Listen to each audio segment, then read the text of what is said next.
Peter Credlin, live on Sky News Australia. Well, good evening. Welcome to the show. It's Australia Day Eve, so a special night for you tonight as we look forward to our National Day tomorrow. And the circus out of Canberra today as the Prime Minister came under fire during his press club speech over his big broken tax promise. Here's what's coming up on Credlin tonight. On the eve of Australia Day, we've seen some despicable scenes in Melbourne with the statue of Captain Cook not just defaced but torn down. But while things seem bad at the moment, I do have a special video to remind us all that patriotism isn't a dirty word. We've officially hit 27 million people and it's rising, well ahead of all the forecasts. This is why people are hurting, and we still have a government, though, without a plan. We'll talk to Immigration Minister Dan Tehan. He'll explain tonight why it's likely to get worse. Plus, Labor's reversal of the promised and legislated Stage 3 tax cuts. It's now official. I'll take you through the details of those changes. Plus, the slippery lines used by the Prime Minister today to explain away this broken promise. And with that, after today, the battle lines are drawn as the Leader of the Opposition demands the Prime Minister call an election and test his broken promise with voters. I think he should call an election and put the change position to the Australian people and let them be a judge of his character, whether he's fit to be Prime Minister of this country. Prime Minister is the weakest leader I've seen in 2 decades. Well, welcome back. A few technical issues, but we're good to go now. And I want to bring you up to date on the confirmation we had now, official confirmation from the Prime Minister in that speech to the press club today that despite years of promising to honour his tax cuts pledge, he will now abandon it. Now, I'll speak in a moment with our business editor, Ross Greenwood. We'll take you through all the detail you need to know. But let me deal with the politics of this broken promise for a moment. The Prime Minister well knows that breaking a promise, not least one he's made 100 times or more, is a big deal with voters. So what we saw today and what we'll see in the days and weeks ahead is a battle royal between the Prime Minister, who'll try and justify this breach of faith with a whole lot of class war rhetoric and excuses as to why it was necessary. And his opponents, well, they'll say that breaking a promise is as big as it gets. And this means now that you can't trust the Prime Minister anymore. So the battle lines are clearly drawn. Labor will say we did it, we did what we had to, and they'll pay off the voters with more money. Versus the coalition, who says the PM's now a liar and can't be trusted. Today there are a lot of reasons put up by the Prime Minister as to why he did what he's done. A lot of excuses. But most of them don't hold water. Like trying to blame it all on the war in Ukraine and the pandemic. But as journalist David Crowe pointed out, this was all known well before the election, when Labor made this promise again and again. You name those factors as reasons for this change. Aren't you just looking for excuses here? Why didn't you level with voters at the election in May 2022? It was the right thing to do. It was a response to the changed economic circumstances which are there. Even at a cost to your personal integrity then? And how about this line from the Prime Minister, trying to claim he only made the decision to break this tax promise on Tuesday? You said, we're committed to that. Do you accept that this was a lie? And why should Australians trust that you won't lie to them again? We can't say, yeah, we're aware of the cost of living. We're just sorry, but I'm not in a position to do anything about it. I'm the Prime Minister. I am in a position to do something about it. We are doing something about it, and it's the right thing to do. I'm sorry, but the question wasn't, is this good or bad policy? It's, do you believe you lied? You maybe think... Well, what I did was absolutely say, I have announced when we have changed our position. We changed our position on Tuesday. Now, you must think we're idiots. How does he explain this ad, already out this morning from the Labor Party, trying to justify the broken tax promise? On July 1, Australia's tax system changes. But since the original changes were designed 5 years ago, the world has changed. Pandemic, inflation, global instability. So we're doing the responsible thing, delivering better, fairer tax cuts. More people get a bigger tax cut, and every taxpayer will pay less tax. Labor's cost of living tax cut is part of our economic plan, along with boosting wages, balancing the budget and driving fairer prices for consumers. Find out what you'll save. Authorised P. Erickson, Australian Labor Party, Canberra. I've worked on political ads like that. They don't get done in a day. Plus, in his speech today, the Prime Minister referenced extensive Treasury modelling. What he wants us to believe, that this was all worked up by the boffins in Treasury on Tuesday as well? I mean, give me a break. This decision to walk away from a promise that Labor's taken to 2 federal elections, it was months in the making. Now, this is a Prime Minister who couldn't lie straight in bed. So then you ask, if he knows he'll cop it for breaking this promise, why has he done it? Well, he's done it because he's in trouble. He's done it because Labor's sinking fast, and this Prime Minister, after his disastrous voice result, is on the nose. And rightly, Australians are angry that all last year, when he could have been helping them, he was obsessed with his own priorities and not what worries them. So as Labor has always done in the past, in the case of emergency, break glass and have a class war. Pick a fight with the opposition, and if nothing else, it'll provide a distraction away from the other promises that have been made but haven't been delivered, like a drop in your power bills, like a lift in your wages, like affordable housing for those who need it, and more. Plus, a fight with the Liberals, Labor insiders might hope, means less of a fight inside Labor as marginal seat Labor MPs start to worry that Albanese's ability to win over voters is fading. This is the same leader, let's not forget, who fronted those marginal seat holders in caucus week after week last year and told them, trust me on the voice, just trust me, I'll get this over the line, he said. Dutton will be damaged out of this, said Albanese, not us. Instead, the opposite was true. Today's broken promise was as much driven by the pollsters and bad polling as it was about policy. And it's one hell of a gamble for a PM to make after a very bad year last year on The Voice. Now, I'll leave the last word here to former Labor leader Mark Latham, who said this of his then colleague Anthony Albanese in his best-selling book, The Latham Diaries. Simon Crean calls him a habitual liar, and I think that's right.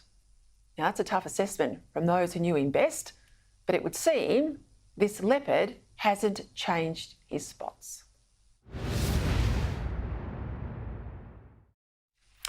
Now, look, here's something special, something my husband reminded me about this morning over breakfast that I wanted to make sure I shared with you tonight. In a moment, you'll hear from the legendary broadcaster Brian Henderson as he introduced a special primetime airing of an ad to celebrate Australia that went live at 8 o'clock on the 26th of January 1968. It's a song called God Bless Australia. It's written to the tune of Waltzing Matilda by renowned songwriter Jack O'Hagan. Here is Brian Henderson. Good evening. Could I have your attention for the next 3 minutes? I'd like you to see and hear something which we feel is rather special.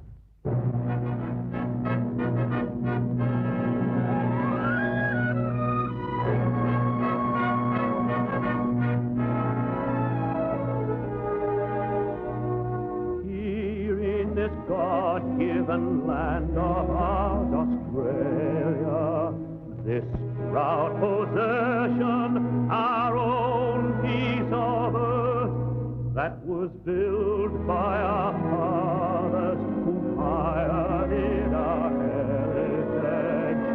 Here in Australia, the land of our birth. God bless Australia,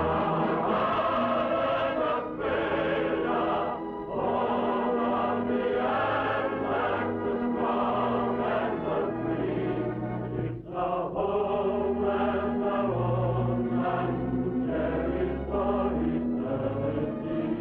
God bless Australia.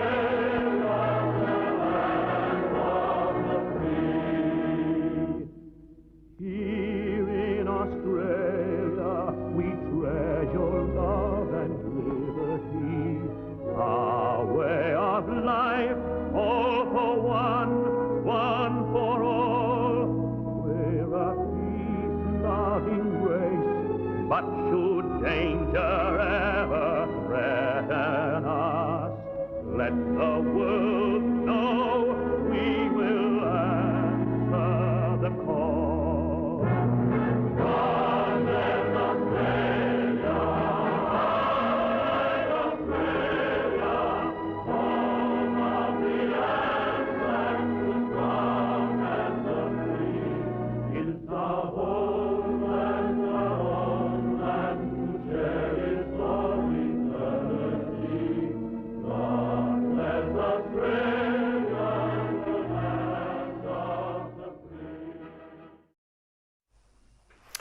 good is that? And look, here's why I wanted to show you that ad tonight on the eve of Australia Day.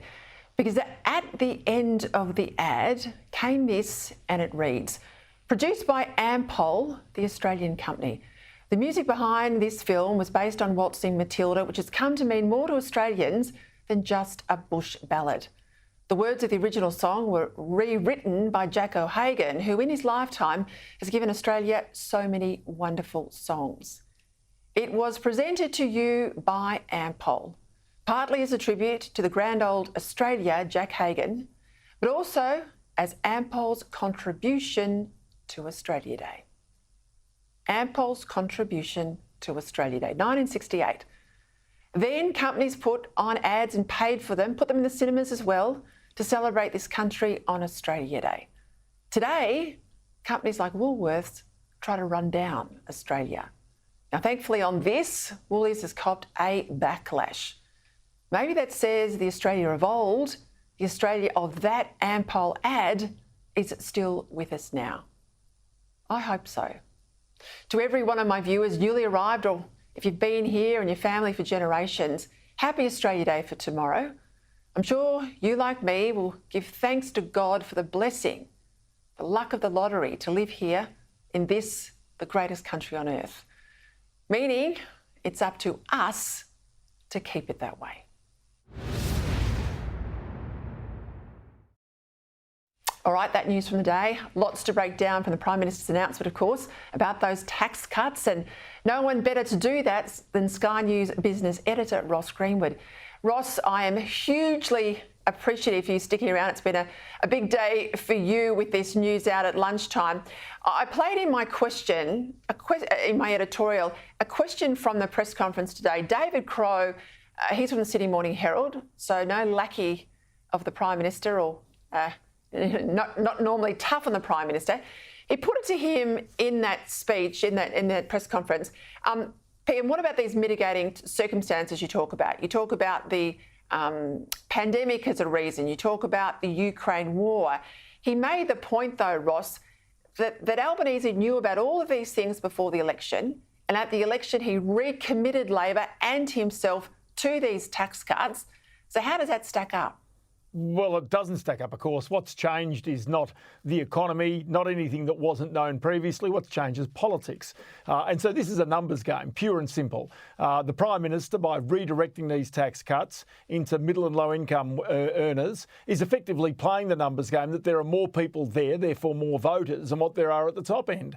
And so this is not an economic measure, because the reality is that the one brilliant piece of tax reform that the Morrison government did was to get rid of the 37 cents in a dollar tax bracket, which meant that anybody earning between $45,000 and $200,000 would pay the same top rate of 30 cents in a dollar, which would give incentive for people to work harder, incentive for people not to dodge their taxes, incentive for people to go and get a second job if they needed more money, therefore adding to the labour force. So, you know, the point is here that behaviour is changed by changes in tax policy, and really this, in many ways, is the wild card of what the government has done, and it's the reason why Treasury and even the Reserve Bank are sitting and watching to see how behaviour will change in the future.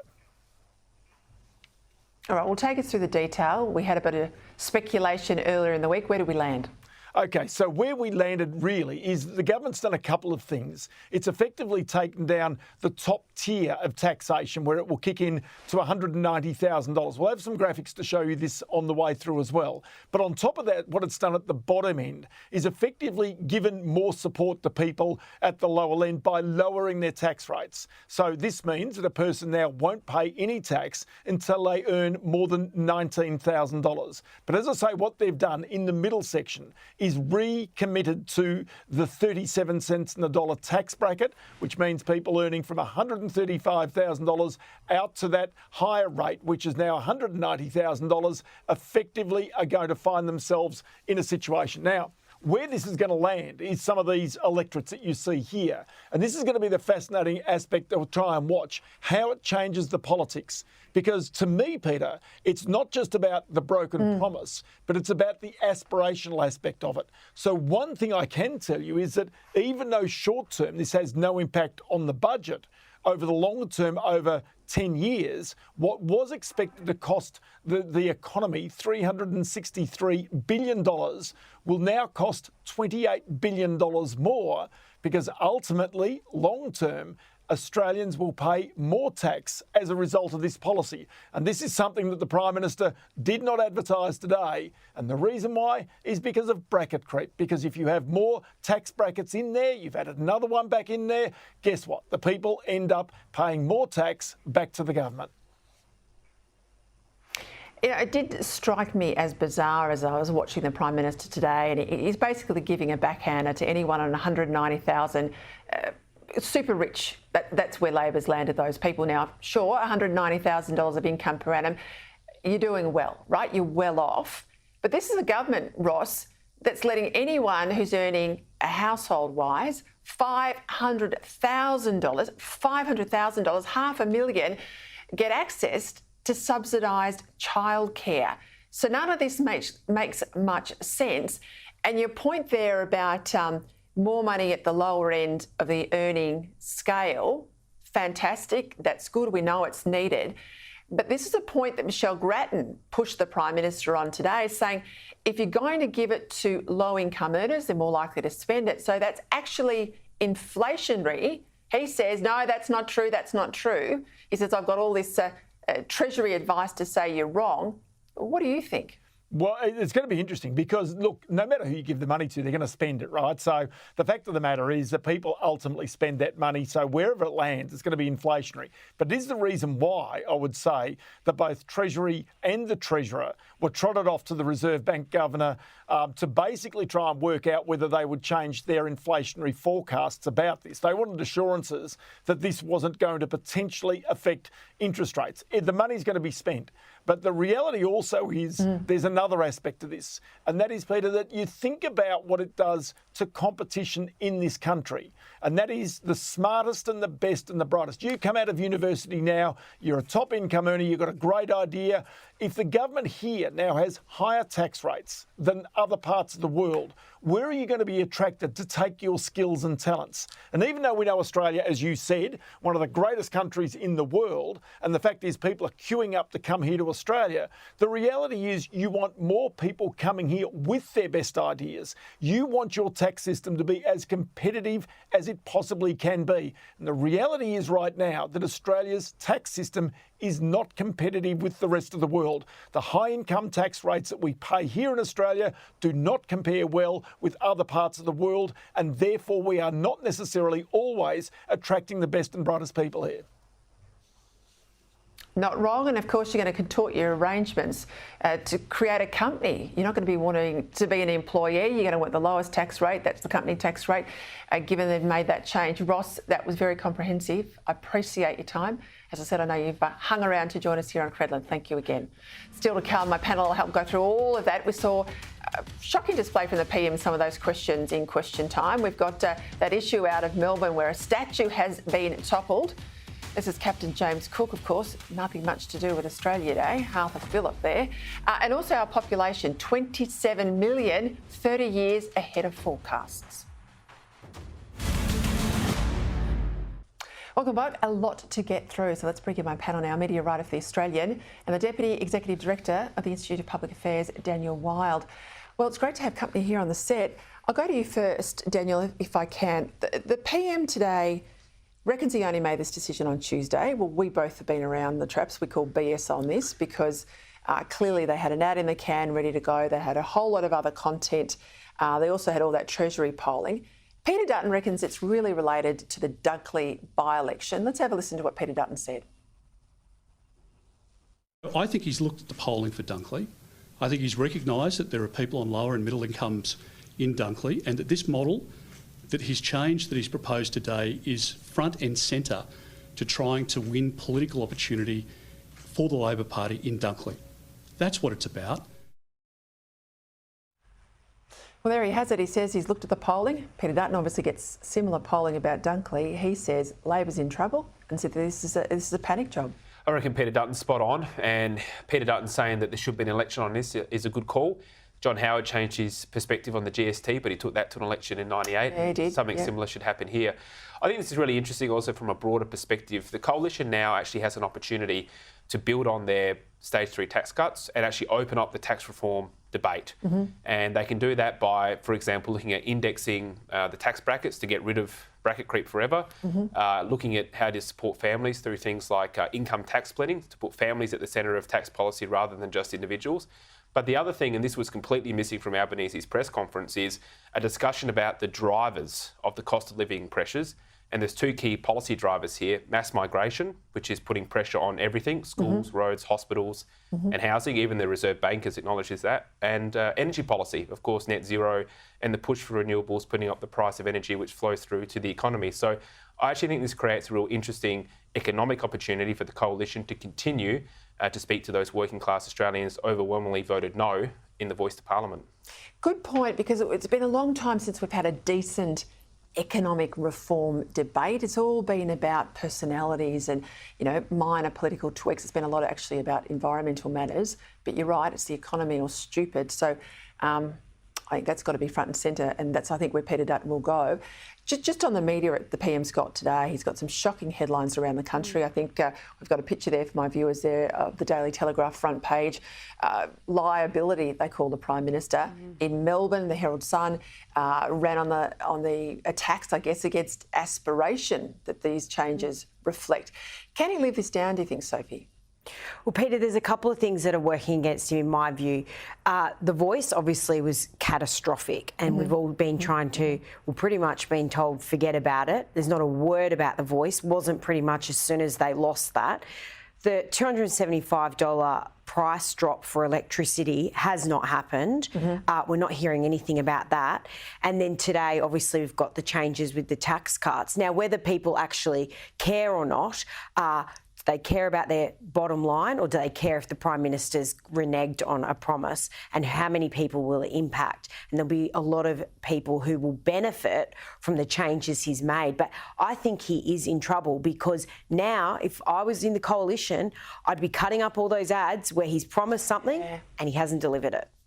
Well, Australia Day, as I said, is tomorrow. I've spoken extensively about the campaign to shame us for wanting to celebrate our National Day. The Prime Minister mentioned it ever so briefly a little earlier. Have a listen. On the eve of Australia Day, I am more optimistic about Australia than ever before. If we respond to the challenges before us with hope, with vision, with ambition and determination, we can make this the greatest country on earth, even greater in the future. Now, all good words from PM, but they don't match his actions. He backed Tennis Australia and Cricket Australia in deciding not to celebrate our National Day, and he changed the rules to allow more than 80 local councils to drop Australia Day citizenship ceremonies. Now, in stark contrast, here's what Peter Dutton said today. 2/3 of Australians support Australia Day. People recognise that we've got a blemished history like every other country, like every other civilisation. But if we want to help Indigenous people, if we want to make sure that we are the best country into the future, we've got to move beyond this. For corporates and others to want to enter the space because they think it'll make them popular on social media, or they think it's what the marketing people want to hear, that was the mistake that Brad Banducci made. Again, a good person. But his job is to bring grocery prices down. His job is not to tell Australians whether they can celebrate Australia Day. I reckon it was Dutton's strongest performance I've seen since he was leader today. And on the issue of Australia Day, I mean, he had a lot more to say. I think he hit it out of the park. I agree. He's been exemplary on this issue and on cultural issues. He built the cap with Woolworths, rightly calling for a boycott, and it worked. They backed down. Cricket Australia has partially backed down. It's disappointing that the government isn't supporting Australia Day, but not surprising. As you say, they can act right now to stop the councils doing what they're doing, but they won't because they support what they're doing. They can act right now to stop these sporting codes doing what they're doing because they're largely taxpayer funded, but they don't because they approve of it. We've also seen it with corporate Australia. This government is joined to the hip with these big woke corporations who supported the voice to Parliament, whether it's Qantas, whether it's Woolworths, whether it's the big banks.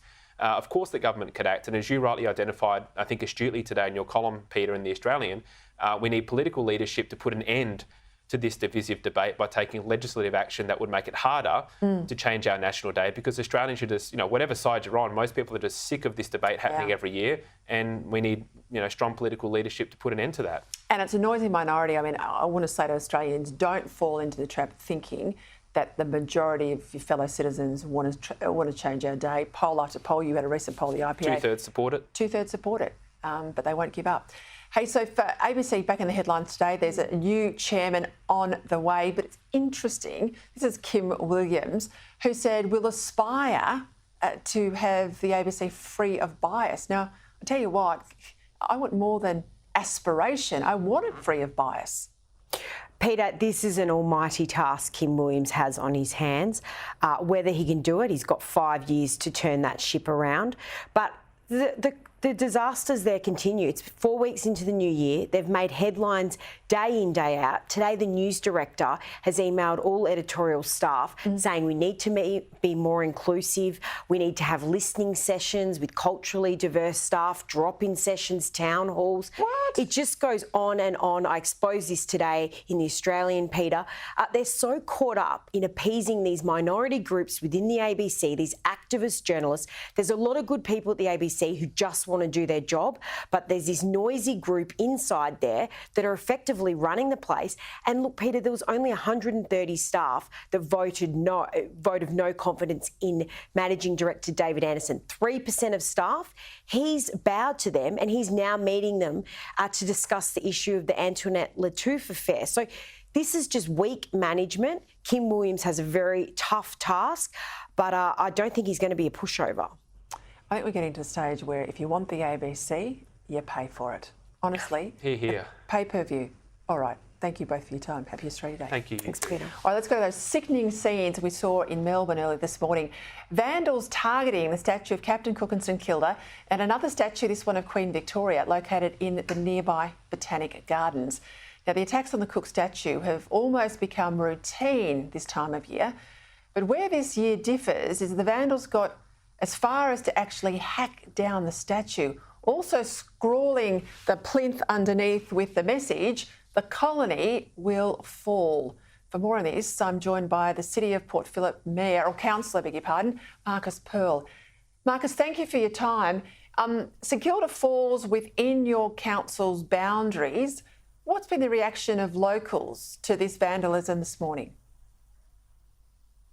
Thanks for having me. I'm sad it's under these circumstances, but the vast majority of people on the street that I've spoken to today, local traders, local residents, are completely and utterly disgusted by the actions of this very small minority that think that damaging public property and protesting in this way is an effective means of communication and debate.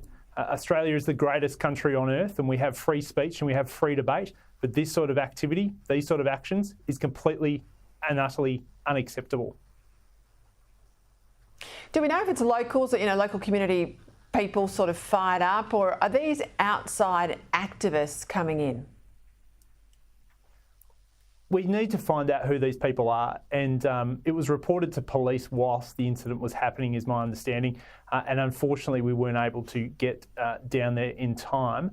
We have lots of CCTV footage of what happened last night, so I live in hope that we'll find these people. But too often we find that these people aren't locals.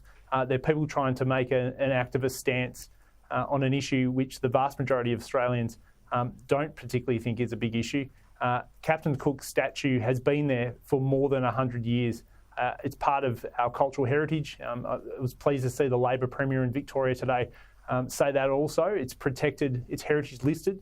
And she, like I, want that statue back up as soon as possible.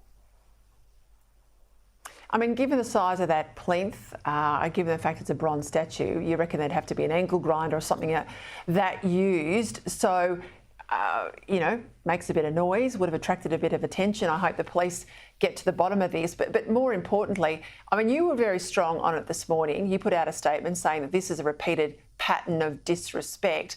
But what's the council going to do about it?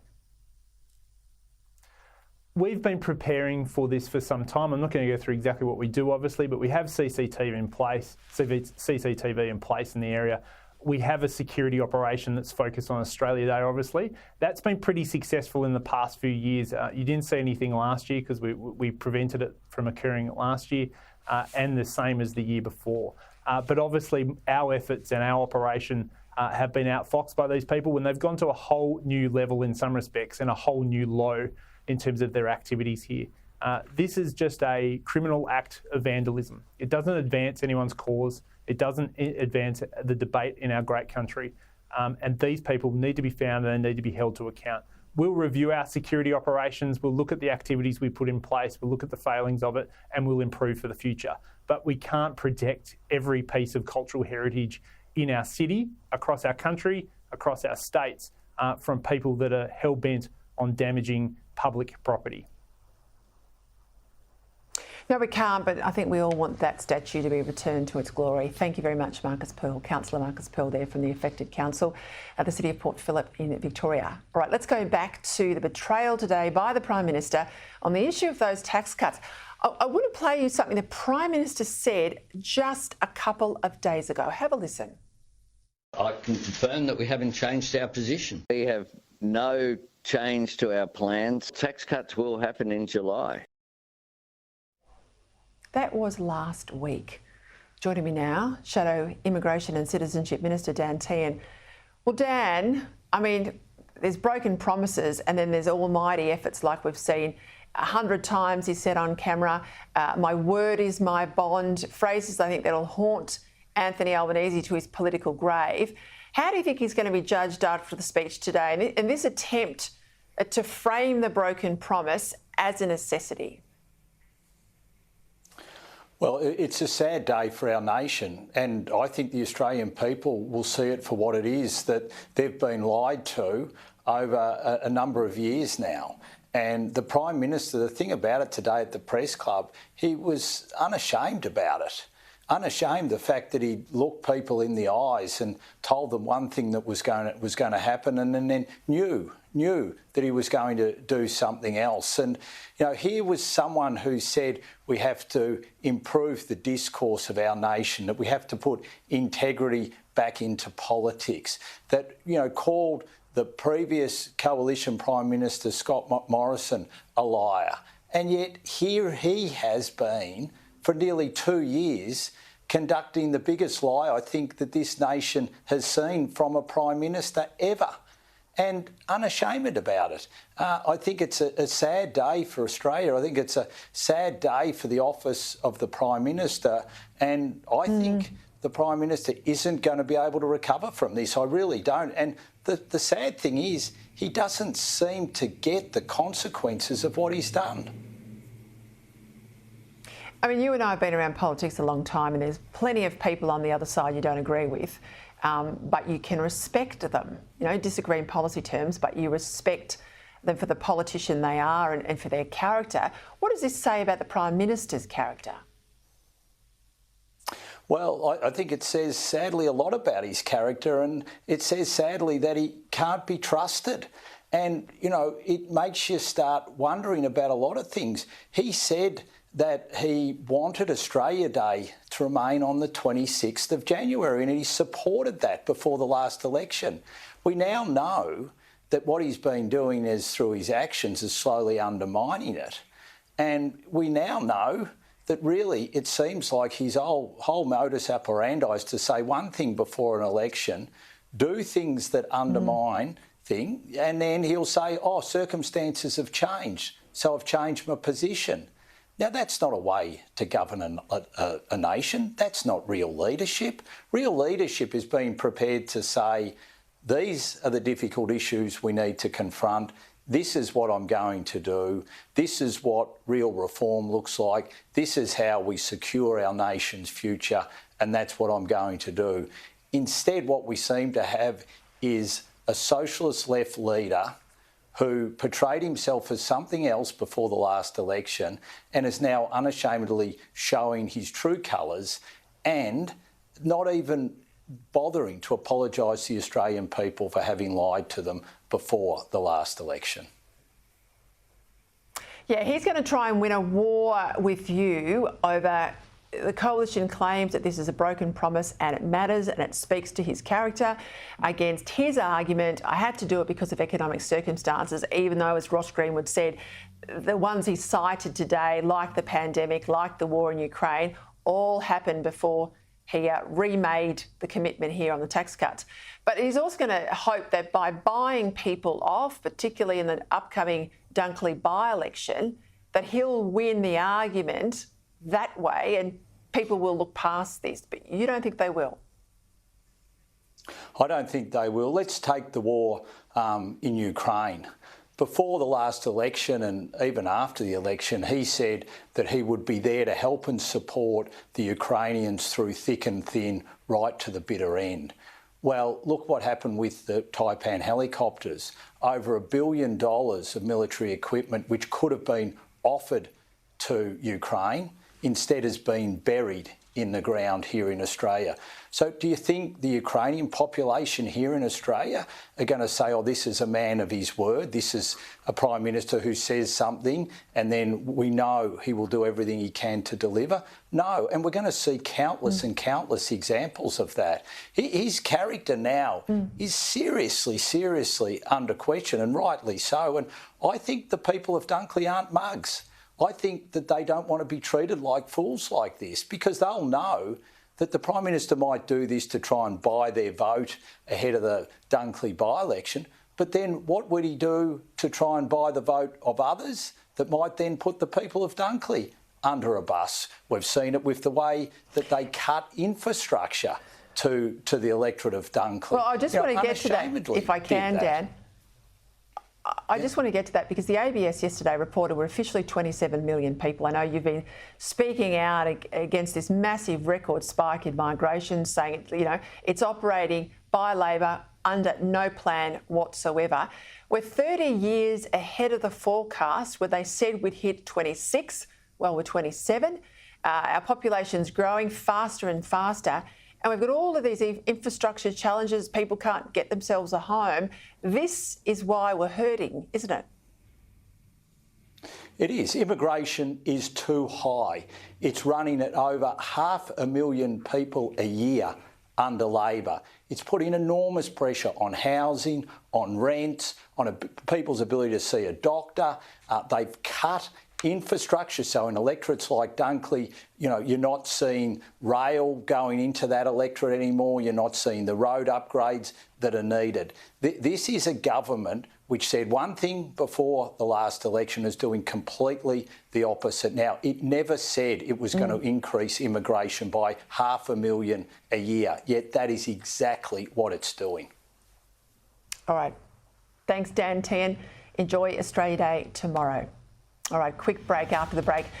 Despite the voice vote, even in Victoria, one Indigenous land council in that state's pushing on anyway to take over essential services. Mark Latham said he was a liar. Well, will Australians forgive the PM or punish him? And the Army General who says we've got to prepare for war.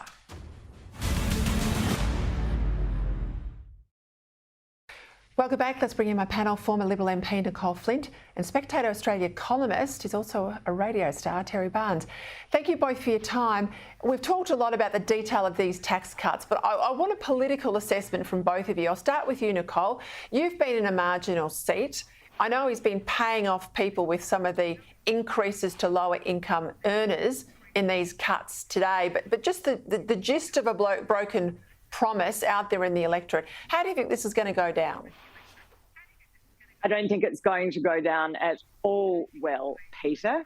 Labor, the Federal Labor Party, have a very unfortunate history when it comes to tax cuts. Let's just look back to Paul Keating. I think it was 1992 before the 93 election. He said the tax cuts were LAW law, and he lied. He broke that promise, and we've seen Prime Minister Anthony Albanese doing exactly the same thing. He and Treasurer Jim Chalmers have said, over 100 times that they were going to honour the Stage 3 tax cuts. They are not doing that. The Daily Telegraph's front page today said it so well. The Prime Minister is a liability. And I can tell you what, here in South Australia, we're very sensitive about Labor lying at the moment because we've got record high power prices that were supposed to be cut thanks to the federal Labor government. And at the state level, Premier Peter Malinauskas said that he was going to end ambulance ramping. He hasn't. Labor are breaking promises all over the place. And South Australia has a couple of key seats that if Peter Dutton wins, we will take federal government back. And I sincerely hope we do, because the Australian people deserve better than a Prime Minister and a federal Labor government and state Labor governments who continue to lie to voters. Terry, politicians don't like to talk about polling. They like to have this fiction that they don't care about polling. They say, I'm never going to comment on the polling, but of course we know. They read it like a best-selling novel. They love their polling. Peter Dutton talked, though, about polling today, and this was unusual. He said, I get the polling for Dunkley, and I can tell you Labor's in trouble. I know it's tight. Now, that's what I'm hearing from insiders on both sides. His argument is that this is all about Dunkley. This is seen through the prism of Dunkley. Well, Dunkley's in Melbourne. It's down near Frankston. I know you know the seat well. How's this going to play out, do you think? Well, I think it's going to be an interesting one, Peter, because Dunkley, if you look at the demographics of it, it's got the lot. It's got a very affluent area around Mount Eliza. It's got mortgage belt suburbs like Carrum Downs and Sandhurst, new suburbs with lots of young aspirational voters, but it's also got areas of great disadvantage around Frankston North and Seaford. And certainly I think we're going to see 3 different by-elections in that seat as a result of that. But I think that question of trust, that question of being able to take a politician at his or her word, I think is absolutely essential to all voters, because you vote on what they say before an election, but you judge them what they do afterwards. And I think in this case, the voters of Dunkley, if this was a Dunkley targeted promise, and certainly the way the Prime Minister talked about it today at the press club, he said, oh, we did this by orderly government, not by PowerPoint presentations from pollsters. I lay you London to a brick. It was the second that led to the first. Nicole, talk to me about Australia Day and how the whole Woolies own gold has gone down, because I don't think it's gone down well. They've been scrambling ever since, and Cricket Australia, Tennis Australia are no better. I think Australians are sick to their back teeth of being told they've got to be ashamed of their country. And I think there's a reckoning to come.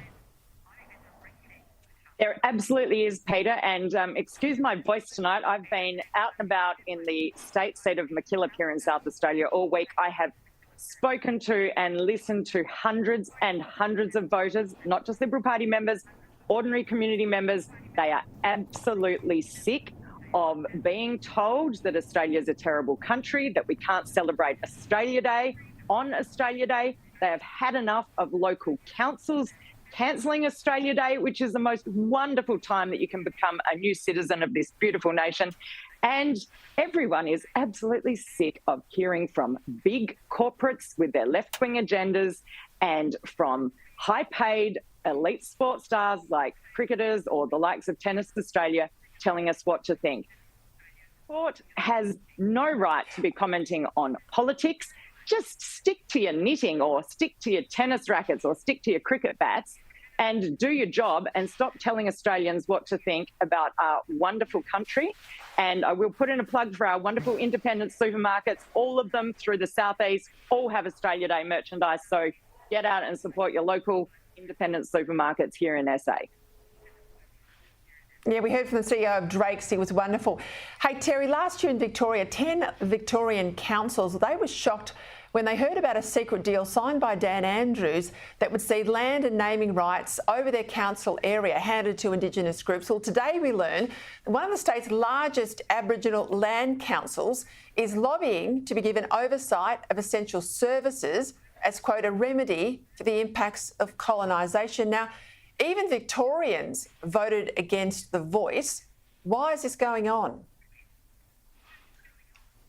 Well, it's going on because the Andrews-Allen government, Peter, is absolutely committed to what it considers truth-telling. What it is doing is appeasing greedy Aboriginal activists and organisations who are greedy for power and they're greedy for influence. And this particular land council, this Land and Water Council, Taunga run, actually covers a whole swathe of central Victoria and actually wants to not only have say or a control over what councils do, but also wants to have a say or control over emergency services. And that's really going beyond the pale. I mean, is this what Lydia Thorpe means when she talks about black sovereignty?